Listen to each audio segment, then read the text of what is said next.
Well, honestly, Ros, it's been a somewhat chaotic 12 hours here. The initial results that first started flowing through last night seemed to indicate that the opposition parties here were in a pretty strong position. But then there was a sudden shift. There was a basically fairly serious technical issue that seemed to be playing with some of the results that were being shown on the official counting app.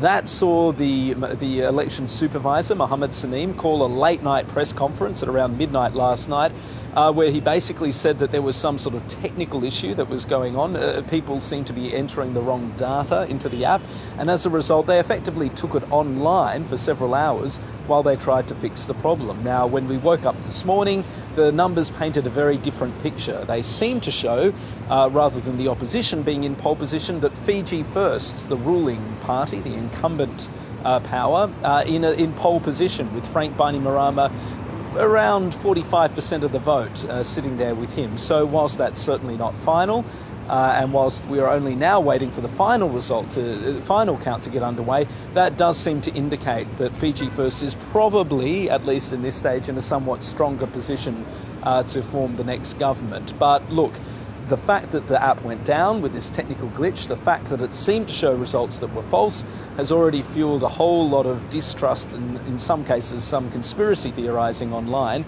and is going to do nothing to build up public trust in the election process here in Fiji. So what have been the main issues in this election, Stephen? Look, there have been a host of issues. Probably the main one is the economy, unsurprisingly, given that many Fijians have had a torrid time of it, economically speaking. The COVID-19 pandemic really smashed the tourism sector here, with a large number of people essentially seeing their income disappear overnight when flights to Fiji stopped. And since then, the economic turmoil that's been caused by Russia's invasion of Ukraine and the subsequent supply shocks that we've seen out of that have seen people really suffer again. Inflation has soared. A lot of people are struggling to keep pace with the cost of living. So in some ways, this vote was a bit of a referendum on just how well Fiji First has managed to shepherd the economy through that turmoil. But of course, there are other issues that have been bubbling along, in particular the question of exactly what a new government led by Sidveni Rambuka, who is Mr Bainimarama's main opponent, would mean for Indian Fijians. Now, there's a bit of delicate and sensitive history here. Mr Rambuka, like Mr Bainimarama, led a military coup. His was back in 1987, and at that time, a government that was in some ways led by Indo-Fijians was kicked out of power. In the wake of that, a large number of Indian Fijians fled the country. Now, one of the main attack lines from Fiji First is that Mr Rambuka, if he was going to become Prime Minister, would introduce discriminatory policies that would favour native Fijians at the expense of Indian Fijians. Mr Rambuka has denied that. He says he's a changed man. He's apologised for his military coup. But nonetheless, that persistent undercurrent of ethnic tension is still noticeable here in Fiji. What are the implications of the results then for us here in Australia?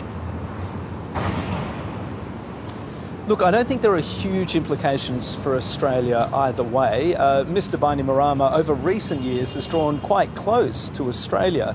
That's in sharp contrast after his military coup in 2006, when Australia led a regional push to essentially expel Fiji from the Pacific Islands Forum and to diplomatically isolate them. What happened after that is that Fiji drew much closer to China, and from about 2013 onwards, perhaps earlier than that, what we've seen is an attempt from Australia to try and draw back towards Fiji, particularly after the last two elections, which have been judged both free and fair.